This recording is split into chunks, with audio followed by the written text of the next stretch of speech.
What do you think God is doing in all this?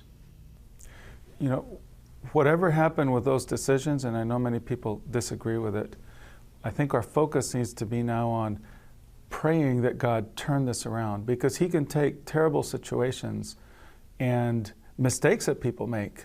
We make mistakes. And if we pray into them and submit them to them, then He can bring something good out of it.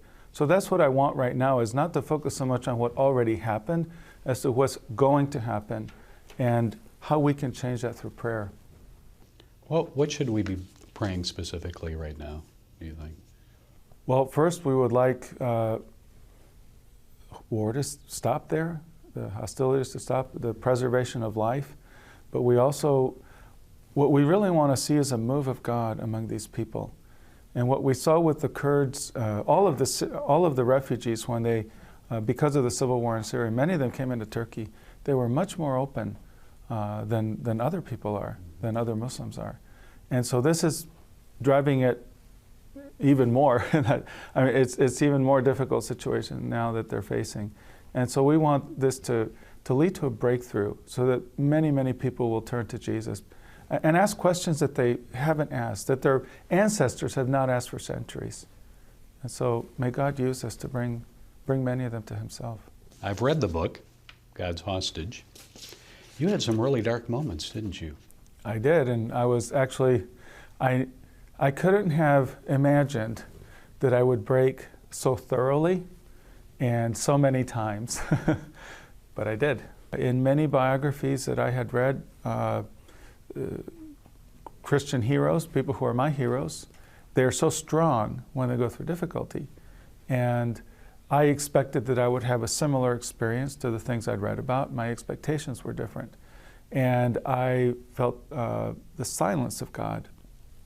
The silence of God in what was my darkest time. And so I was surprised at that.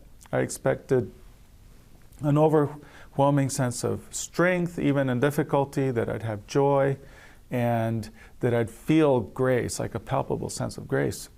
And I did have grace, but I was mostly unaware of it. It was an unfelt grace. And so I felt at times betrayed,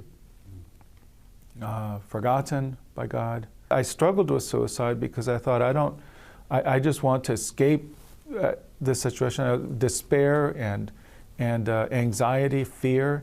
And what really changed in this area, I thought, I don't want to die in a Turkish prison and spend the rest of my life just wasting away in isolation.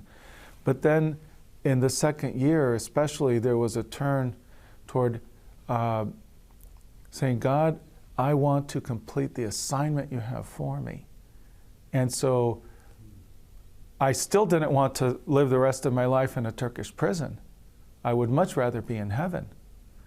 But I was disciplining myself and trying to focus on saying, God, if you have an assignment if this prison time is an assignment, then I need to endure. I just need to push myself forward and hold on. So then I still had thoughts of suicide, but I very much fought against it. I fought against suicide because of what I was fighting positively for, which was submission and obedience and completing the assignment God gave me. So what do you want people to know about the persecuted church, the suffering church? There's so many, no one knows that they're suffering.